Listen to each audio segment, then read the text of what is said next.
Welcome back, fellow enemies of the fire. In this segment, I'd like to address Wolverhampton Wanderers' plea to get rid of VAR in EPL, and I have a visceral reaction to it, gentlemen. How do you feel? How are you feeling? Crybabies. What a fucking bunch of crybabies. Everybody else can fucking make it work, figure out to make it work, but it's leave it up to the British who can't make it fucking work. Works all over Europe. Works in MLS, great. Works everywhere where they want it to work. We're in the place where they don't. We're in the place where they do not want it to work. Well, what do you know?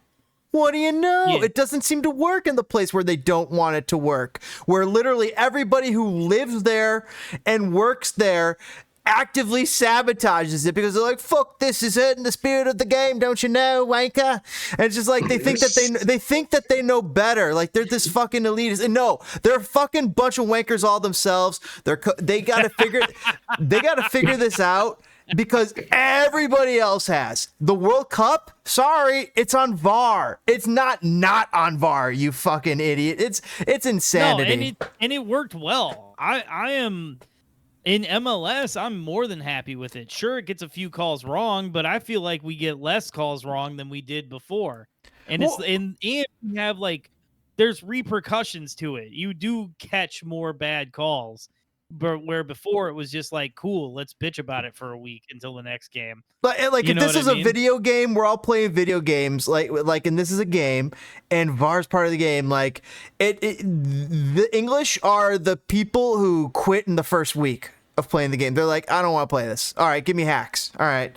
And meanwhile, everybody was like, oh, okay, how do I get better at this and improve and figure this out? And they get better at it. Meanwhile, the British are like, fuck this. I don't even want to try.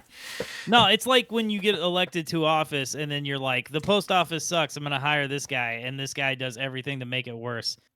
And then the post office closes and your donors get to get that business. You know, that's kind of what this feels like. It feels like, to your point, feels like they didn't want it. So they just did it the worst of any country, and just now they're gonna cry like, oh, we'll see, it doesn't work, we're not gonna have it. What do they call that when you're working slow? It's like a slow strike, like when you're not striking, but like you work slower in an effort as a form of strike. That's essentially what the British are doing with VAR. They're like trying to do everything they can to be like, it doesn't quite work now, doesn't mate? And they're like, and then you're like, what about America? What about here? What about everywhere else where they want to make it work? Well, yeah.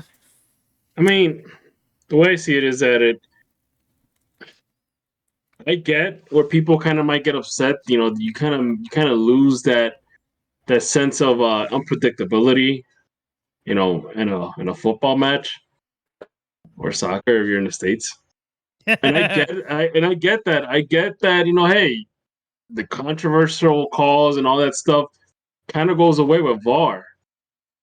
But at the same time, you know, how many teams have gotten screwed out of, you know, when before VAR, out of World Cups, you know. Oh my God. Look, remember Thierry Henry handled the ball against Northern Ireland. Yeah. And France was about to not make the World Cup, man. Like, and they got the hand of God, one of the most famous plays in all of sport. You know, like, I don't know. I'm pro VAR. It has me, because like I watched so many Mexican USA games where somebody would get elbowed in the face. That's, you know, and yep. and no card, not even a foul. You know, and it's just they catch. Oh, go ahead. Or even the calls that you don't see on TV. You know. Like you might see, you know, like on TV, it might look like, oh, it was just a faint elbow, but then when they put the thing on VAR, the guy took an elbow shot right in the face, like bleeding on the nose and everything. Yeah, it's like, why is he down? Oh, his ocular cavity caved in. You know, like I didn't see that on the first go around. Yeah, and then the ref looks at it, he's like, oh. Yeah, exactly. So he might have given a yellow, but then it's always funny when they look at a VAR and they take out the yellow and they're like, pull out the red.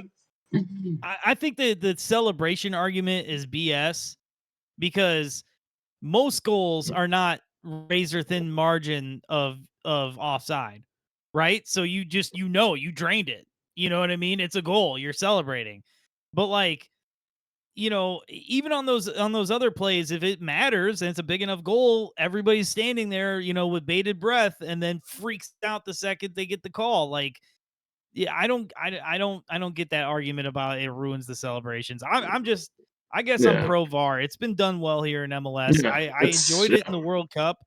I enjoy the fact that we get these 7, 8, 10-minute added times, because I used, I remember the U.S. looking for a goal against Ghana in 2010. You know what I mean? And they just wasted 20 minutes. I enjoy the part of getting it right about 98, 99% of the time, where without VAR, it was closer to 90%. I mean, there was 10%, 15% where they were getting it wrong. Like, referees, they're old. They gotta get their eyes checked often. Like, and they don't do it all the time. They don't keep up with their optometry appointments. Dude, there are at the maximum level, right? There are 4 referees to watch 22 people do something. Yeah, and like, honestly, yeah, if we wanted to do it without VAR, you would need 22 referees, really. Yeah, right. They got rid of the referee that were behind the goal line. You remember when they had that one referee that was behind the goal line? Oh, yeah, you're right. Yeah, For a little bit. They did that for a little bit. But what I'm saying is this.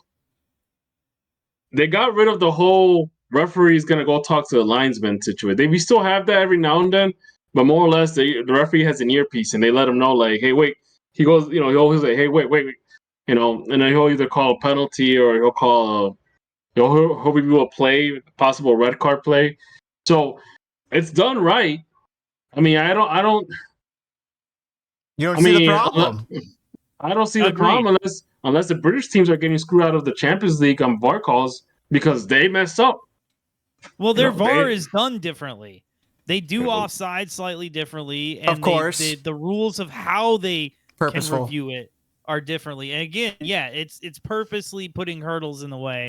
The reason we all love it, it's not just because of the NFL, but it's because we like things. We like them getting it right most of the time. And even with the NFL and their replay, they don't get it right 100% of the time. Nope. And the same thing with VAR. But the greatest thing is that we get close enough to know enough. We do get close enough. I'm willing to take the arguments we have with VAR. Yep. So. And they're like, oh, it slows up the game. Are you fucking kidding me? So you don't need another couple minutes to drink? I thought you loved this fucking game. Yeah, exactly. I like the whole NFL style now where the referee. They announce it. Yeah. Dude, I was in the bathroom. I've missed both times that it's happened at Soldier Field. Somehow I've missed it. Man. I was in the bathroom the last time that it happened, and oh my god, I was so mad because I've yet to see it in person. But anyway, speaking of Soldier Field, in our next segment, instead of talking about a terrible team, we're going to do a tier list to find the top 10 coaches in Chicago Fire history. So stick with us. Thanks for hanging out here on Enemies of the Fire.